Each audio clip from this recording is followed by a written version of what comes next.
Hey y'all, we're going to talk about today about why reactions stop. So reactions stop because of something called a limiting reactant. And a limiting reactant determines the amount of product formed. Remember in the lab we did two calculations, one with the calcium chloride and one with the sodium carbonate. And for both of those we calculated the amount of calcium carbonate that could be theoretically produced. The one that produces the smaller amount of product is called your limiting reactant because it stops the reaction from occurring. The book shows you a different method. The way that I'm going to show you is easier than the way that the book shows you how to do it. So the first thing that you have to have for any sort of limiting reaction problem or stoichiometry problem is a balanced equation. So right here I'm going to make sure my equation is balanced, my phosphorus is balanced, my oxygen is not, so I'm going to put a 5 right there. That would balance everything. So it's 1, 5, 1. And right here it says determine the mass of phosphorus, P4O10 formed when you've got 25 grams of phosphorus and 50 grams of oxygen. So these are going to be two different equations, two different calculations, and I'm going to go from grams to grams for both of them. So I'm going to start with 25 grams of P4, and I'm going to set up a 3-step conversion, and I'm going to go from grams of P4 to moles of P4. That's moles of A. Then I'm going to go to moles of P4O10 because it is my product, and then I'm going to go to grams of P4O10. I slant my numbers, my units down.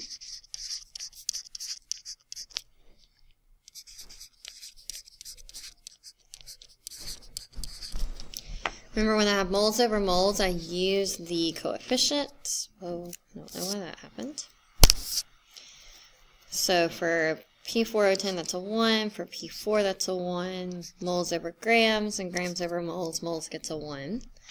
My grams come from the periodic table. Phosphorus is 30.97. I multiply that times 4 for P4, and I get 123.88. And for P4O10, I'm going to add my oxygen to P4, and I'm going to get 283.88. So I'm going to make this calculation.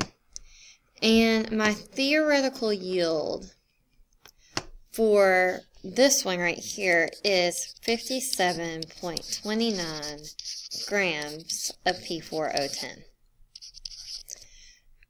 But I'm going to have to do two calculations. I've also got to take those 50 grams of O2 and convert it to grams of P4O10.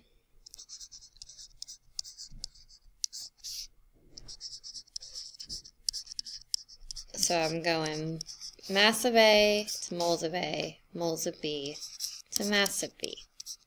Same setup, but it's different starting places, so I have to pay attention to my numbers and my units. I look at moles over moles. Those come from the balanced equation. P4O10 still has a 1, but oxygen has a 5. Moles over grams and grams over moles, I'm going to have a 1 with moles, and then I get it from the periodic table for the grams. It's going to be 32 for oxygen, and then 283.88 for P4O10. So I'm going to multiply across the top, 50 times 283.88 divided by 32 divided by 5.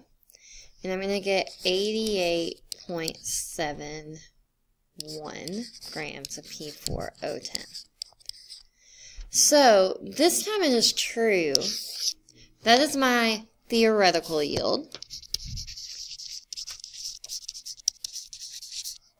That's my theoretical yield of P4O10. It's 57.29.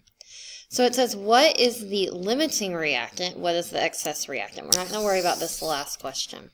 But the limiting reactant is the reactant. Remember, those are always on the left side of the arrow. It's the reactant that produced my theoretical yield, which was the smaller answer. So I go back to the beginning of this problem, and it was P4O10. So that means my limiting reactant is P4. Excuse me, it is not P4O10, it's P4. My excess reactant is O2. So I have to do these calculations because I'm going to ask for your theoretical yield. What is your theoretical yield? It's not 88.71. It's 57.29 because that's smaller. You've used all the P4 that's there. So the reaction would have to stop with 57.29 grams of P4O10. So that is how you do a limiting reaction problem. Why is this important? Because we have a theoretical yield. That was this right here. And tomorrow when we finish the lab, we will talk about why our theoretical yield doesn't always match our actual yield.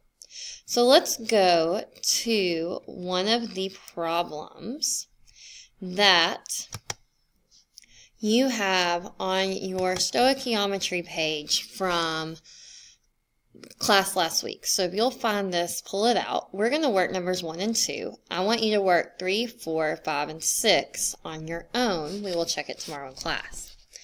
So on number 1 it says, if you have 100 grams of chlorine, how many grams of bromine are produced? So I'm going to start with 100 grams of, if it will let me write, I'm going to start with 100 grams of chlorine. And I'm going to convert from grams of chlorine to moles of chlorine. And this is still a conversion, it just looks a little bit different. Then I'm going to go from moles of chlorine to moles of bromine, because that's what it asked me for, that's B. And then moles of bromine to grams of bromine.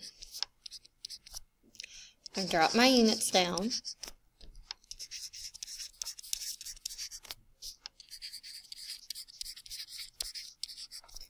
Remember, moles over moles, I look at the balance equation. Bromine's got a 1, chlorine's got a 1. Moles over grams or grams over moles, moles has a 1.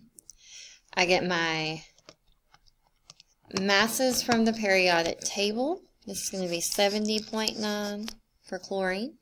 And for bromine, it's going to be 159.8. So my answer for number 1 is 225.38. Sounds about right.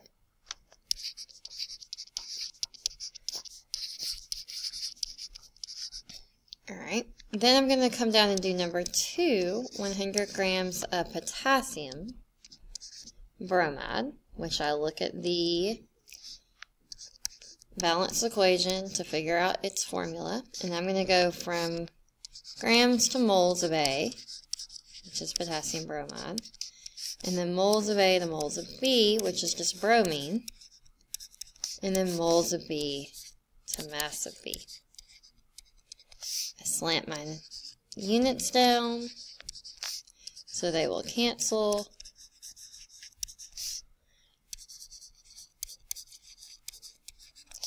Grams over moles, moles over grams, moles gets a 1. Moles over moles, I use the balance equation. KBR gets a 2 from that balance equation. And BR gets a 1. I get my masses from the periodic table. Potassium is 39.1 plus bromine is 79.7. So KBR is 119. And BR2 is still 159.8. So I'm going to do 100 times 159.8 divided by 119 divided by 2, and I get 67.14 grams of BR2. 67 is smaller than 225. So that means that KBR is my limiting reactant, and my excess reactant was Cl2. So what I want you to do is, right now, if you will finish questions 3 through 6, identify your excess reactant and limiting reactant. This is assignment 25. You'll also need to finish assignments 26 and 27 for homework.